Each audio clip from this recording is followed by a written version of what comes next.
আসসালামু আলাইকুম। আশা করছি আপনারা সবাই ভালো আছেন। তো আপনাদের জন্য কিন্তু আরেকটি ভিডিও নিয়ে আসছি। আপনারা কিন্তু ইতিমধ্যে থাম্বনেল দেখে বুঝতে পারছেন। আজকে কিন্তু আলোচনা করব ঝালকাঠি সিভিল সার্জনের কার্যালয়ে যে নতুন বিজ্ঞপ্তি প্রকাশিত হয়েছে সেটি। তো আপনারা কিন্তু স্ক্রিন দেখতে পাচ্ছেন। মূল যে বিজ্ঞপ্তি সেটি কিন্তু স্ক্রিন দেখতে পাচ্ছেন। তো এই বিজ্ঞপ্তির সর্বশেষ যে পোস্টটি রয়েছে সেই পোস্টটি থেকে কিন্তু আজকে আমি আলোচনা করব। তো এখানে দেখতে পাচ্ছেন ক্রমিক নং ৭ ল্যাবরেটরি অ্যাটেন্ডেন্ট এখানে একটি পোস্ট রয়েছে ১৯তম গ্রেডে কিন্তু বেতন তো হবে এবং শিক্ষাগত যোগ্যতা দেখতে পাচ্ছেন মাধ্যমিক স্কুল সার্টিফিকেট বা সমানের পরীক্ষা উত্তীর্ণ অর্থাৎ আপনি যদি এসএসসি পাস করে থাকেন তাহলে কিন্তু আপনি এখানে আবেদন করতে পারবেন। এরপর রয়েছে ক্রমিক নং ৬ স্বাস্থ্য সহকারী এখানে ৩৬টি পোস্ট রয়েছে ১৬তম গ্রেডে বেতন তো হবে এবং এখানেও দেখতে পাচ্ছেন উচ্চ মাধ্যমিক সার্টিফিকেট অর্থাৎ এইচএসসি বা ইন্টার কমপ্লিট করলে কিন্তু আপনি আবেদন করতে পারবেন। ক্রমিক নং ৫-এ দেখতে পাচ্ছেন স্টোর কিপার এখানে ৩টি পোস্ট রয়েছে ১৬তম গ্রেডে বেতন দেওয়া হবে এবং এখানে দেখতে পাচ্ছেন যে উচ্চ মাধ্যমিক সার্টিফিকেট বা সমানের পরীক্ষা উত্তীর্ণ অর্থাৎ আপনি এখানে কিন্তু এইচএসসি বা ইন্টার কমপ্লিট করলে আবেদন করতে পারবেন। এখানে কিন্তু ১৬তম গ্রেডে বেতন দেওয়া হবে।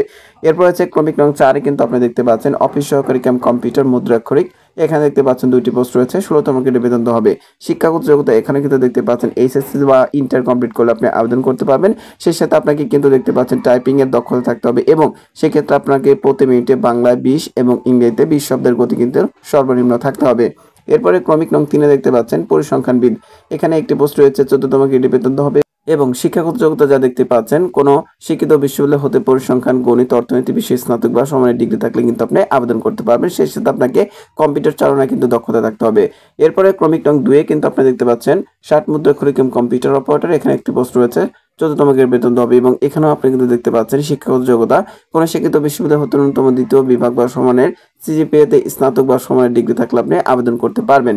এরপরে ক্রমিক নং ১-এ কিন্তু আপনি দেখতে পাচ্ছেন কম্পিউটার অপারেটর অর্থাৎ এই বিজ্ঞপ্তির সর্বপ্রথম যে পোস্টটি সেটা হচ্ছে ক্রমিক নং ১ কম্পিউটার অপারেটর এখানে একটি পোস্ট রয়েছে এবং এখানে দেখতে পাচ্ছেন ১৩তম গ্রেড বেতন দেওয়া হবে। শিক্ষাগত যোগ্যতা দেখতে পাচ্ছেন কোনো শিক্ষিত বিশ্ববিদ্যালয় হতে বিজ্ঞান বিভাগে স্নাতক বা সমানের ডিগ্রি থাকলে কিন্তু আপনি আবেদন করতে পারবেন। অর্থাৎ আপনাকে স্নাতক বা ডিগ্রি কমপ্লিট করতে হবে সেটা কিন্তু আপনাকে অবশ্যই বিজ্ঞান শাখা থেকে করতে হবে। এরপরে কম্পিউটার মুদ্রাক্ষরে প্রতি মিনিটে বাংলায় ২৫ শব্দ এবং ইংরেজিতে ২৫ শব্দ থাকতে হবে। সেই সাথে আপনাকে দেখতে পাচ্ছেন সংশ্লিষ্ট বিষয় স্ট্যান্ডার্ড অ্যাপটিটিউড টেস্টে কিন্তু উত্তীর্ণ হতে হবে। তো আপনারা কিন্তু যে পোস্টগুলো সেগুলো কিন্তু আপনারা দেখতে পেয়েছেন এবং শিক্ষাগত যোগ্যতা যে বিষয়গুলো সেগুলো কিন্তু আপনারা বুঝতে পেরেছেন। তো মূল যে বিষয়টি সেটা আমি একটু দেখিয়ে দিই। তো এখানে কিন্তু আপনারা দেখতে পাচ্ছেন গণপ্রজাতন্ত্রী বাংলাদেশ সরকার সিভিল সার্জনের কার্যালয় ঝালকাঠি এখানে দেখতে পাচ্ছেন বিজ্ঞপ্তির প্রকাশিত হয়েছে ১১/৯/২০২৫ খ্রিস্টাব্দে। তো এটি কিন্তু একটি সংশোধিত বিজ্ঞপ্তি অর্থাৎ বিজ্ঞপ্তিটা আগেও কিন্তু প্রকাশ করা হয়েছিল পুনরায় কিন্তু আপনার সময়সীমা বৃদ্ধি করে কিন্তু সংশোধন করে কিন্তু আপনার নতুন করে বিজ্ঞপ্তিটি প্রকাশ করেছেন কর্তৃপক্ষ।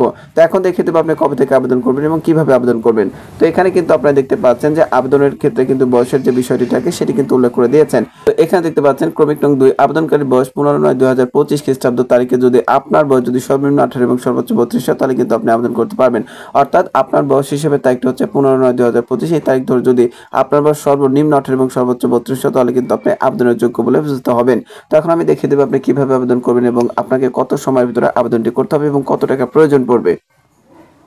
তো এখানে দেখতে পাচ্ছেন অ্যাপ্লিক্যান্স কপিতে একটি ইউজার আইডি নম্বর দেওয়া থাকবে এবং পরবর্তী ইউজার আইডি নম্বর ব্যবহার করে প্রার্থী নিম্নোক্ত পদ্ধতিতে যে কোনো টেলিটক প্রিপেড মোবাইল নম্বরের মাধ্যমে ২টি এসএমএস করে পরীক্ষার ফি বাবদ অফারের যোগ্য ক্রমিক নং ১ হতে ৬ নং পদের জন্য ১০০ টাকা টেলিটক সার্ভিস চার্জ ১২ টাকা অর্থাৎ সর্বমোট দেখতে পাচ্ছেন অফারের যোগ্য ১১২ এবং ক্রমিক নং ৭ পদের জন্য ৫০ টাকা টেলিটক সার্ভিস চার্জ ৬ টাকা সর্বমোট দেখতে পাচ্ছেন অফারের যোগ্য কিন্তু ৫৬ টাকা আপনাকে অনধিক ৭২ ঘন্টার মধ্যে কিন্তু পেমেন্ট করতে হবে।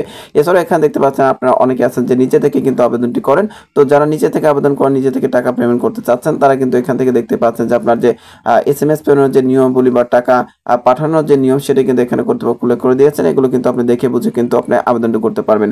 আরেকটি বিষয় হচ্ছে আপনি এই বিজ্ঞপ্তি কোথায় পাবেন। তো এই বিজ্ঞপ্তি পাওয়ার জন্য আমার এই ভিডিও ডেসক্রিপশন বক্স এবং প্রথম কমেন্টে যাবেন সেখানে কিন্তু এই বিজ্ঞপ্তির আবেদন লিঙ্ক এবং এই বিজ্ঞপ্তির লিঙ্কটি দেওয়া থাকবে সেখান থেকে কিন্তু আপনি আপনার মতো করে দেখে বুঝে পড়ে কিন্তু আবেদনটি করতে পারবেন। তো আমি আশা করছি এই বিজ্ঞপ্তির বিস্তারিত বিষয় কিন্তু আপনারা বুঝতে পেরেছেন। তো ভিডিওটি ভালো লাগলে অবশ্যই সবাইকে সকল ধরনের চাকরি নিয়োগ বিজ্ঞপ্তি পেতে আমার আনএমপ্লয়েড বিডি 23 ইউটিউব চ্যানেলটি সাবস্ক্রাইব করে বেল বাটনটি বাজিয়ে রাখবেন। আর যারা ইতিমধ্যে সাবস্ক্রাইব করেছেন পাশে আছেন আমি তাদের কাছে চিরকৃতজ্ঞ। তো ভালো থাকবেন। আসসালামু আলাইকুম।